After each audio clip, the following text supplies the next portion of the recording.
Hi, this is Christopher Bird from Broadway, Fillmore Live. Today I'm speaking with Greg Witul, author of the new book Adorned in Light, The Stained Glass of Corpus Christi Church. There will be a book launch and signing this Sunday at Corpus Christi after the 11:30 a.m. Mass. Good evening, Greg. Good evening, Chris. How are you? I'm fine. Tell us a little bit about yourself and how you came up with the idea to do the book. Well, I was born in Buffalo, but I was raised in Corning, New York. And living in Corning, New York, it's a great town for about a week, but after that you go just stir crazy. And being the glass capital of the world, you get stir crazy, there's nothing but glass around, so you take an interest in glass. And it was really through growing up in Corning that piqued my interest in stained glass. When my family moved back to Western New York, when I started college, I took a lot of art history classes, and while I was going through that, the crisis at Corpus Christi, I'll call it, as the Franciscans were pulling out, I got real concerned about the windows, because they were this gorgeous 3 times life-size windows in the heart of Buffalo's east side, and I knew that if something wasn't done, they could end up like Transfiguration. So my initial, the kernel of this idea was actually born out of that. It was the first set of windows I ever photographed. I still have the originals from 2004, and that's when I was like, I need to document these, I need to preserve them, because if the church is closed, they're gone forever. This leads me into my next question. Why do you think it is important documenting and writing about stained glass windows, in this case Corpus Christi, and telling their story? There's an important history of a region, of a church, of a congregation told through their windows. It's all about what the program, the message that's within the windows, that either the priest who orders them or the patrons who order them. And especially in Buffalo, and especially in the east side, we had a lot of windows being ordered at around the same time, and they all had similar themes, or they had distinct themes to that congregation. For Corpus Christi, they ordered gorgeous German windows. They're, again, 3 times life size. But when Father Figas ordered them, he had a very specific message in mind. And I feel it's important to preserve that message, whether it's St. Adalbert's, Corpus Christi, St. Stan's, St. Anne's, St. John Canty, and even Transfiguration. Because it's a moment of time that a single person is trying to say that will last what they hope for forever. And that's why I do it, and also they're gorgeous windows. Is there anything in particular about Corpus Christi stained glass windows that sets them apart from other churches in Western New York or on the east side? The one thing that really separates Corpus Christi from everything else is their sheer size. These are huge windows in sides of the building.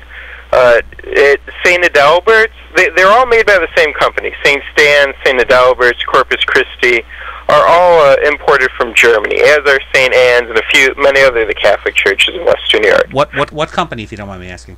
Meyer of Munich, Franz Meyer of Munich, one of the long historic stained glass manufacturers. They have records dating back to the early 1800s. Wow.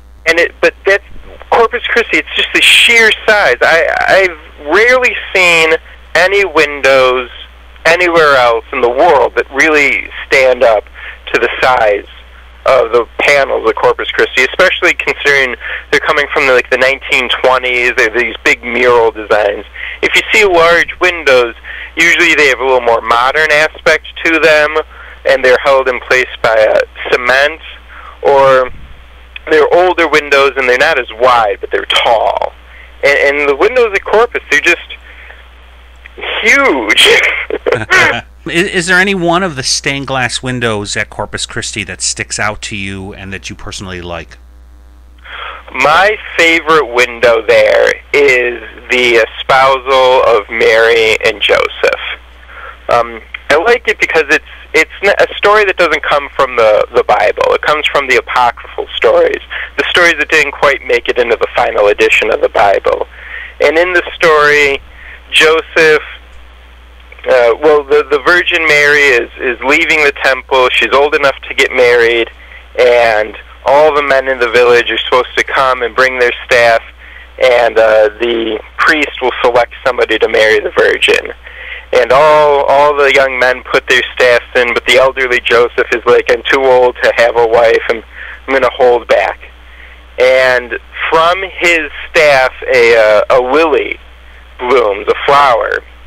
And you can actually see that flower in the window. I believe Joseph is holding it, or Mary is holding it. And yes, Mary's holding it as she's getting the ring put on her.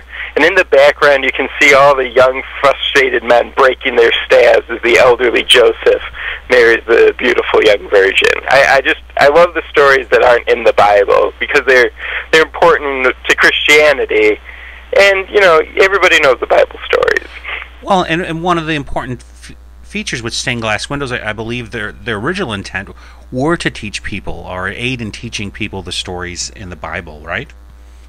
Yes, they were the original intent for windows since the very first windows went into St. Denis was to tell a specific story that the priest or whoever was ordering the windows.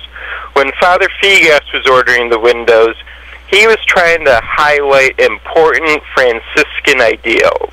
He wanted to highlight the important Franciscan saints. So we have St. Francis, of course, he's the big one that he's receiving the stigmata. The other windows included in there St. Rita, who received a mark from the crown of thorns on her forehead, so she's seen as being an important analog to Francis. And there's one more that I can't think of off the top of my head. I'm going to check my book. How long did this project take you to do? Well, I really started getting hunkering down and coming up with the project proposal shortly after the Corpus Christi, Now and Then, a Beacon of Hope for Western New York. That was when the idea that maybe we could move forward with this. So about 2009, I did the project proposal for the parish council in 2010, and really, like, sitting and writing and photographing took the better part of 8 or 9 months. So but you already had, I mean, just from this conversation, you already had in your mind what you wanted the book to be, right? Oh yeah, I knew, I had in my mind since really, again, 2004, what I'd really like to do. It just took a long time to get around to doing it. Are you going to be working on any other similar books with other churches in Western New York? I have been toying with the idea and maybe doing a few other proposals to a few of the other churches in the East Side. There's about 5 churches that I could readily do, and I'd love to sit down with them and discuss that. And then I have another East Side project I hope to have finished by next year, but I'm still keeping those things under wraps. Thank you, Greg. I look forward to seeing you on Sunday at Corpus Christi Church. And again, it's 11:30. After the 11:30 a.m. Mass, Greg is going to be giving a little talk in the church and then signing the book in the Colby Center. Have a good night, Greg, and we'll see you on Sunday. Thank you, Chris. Have a good night. All right, talk to you soon. Take care.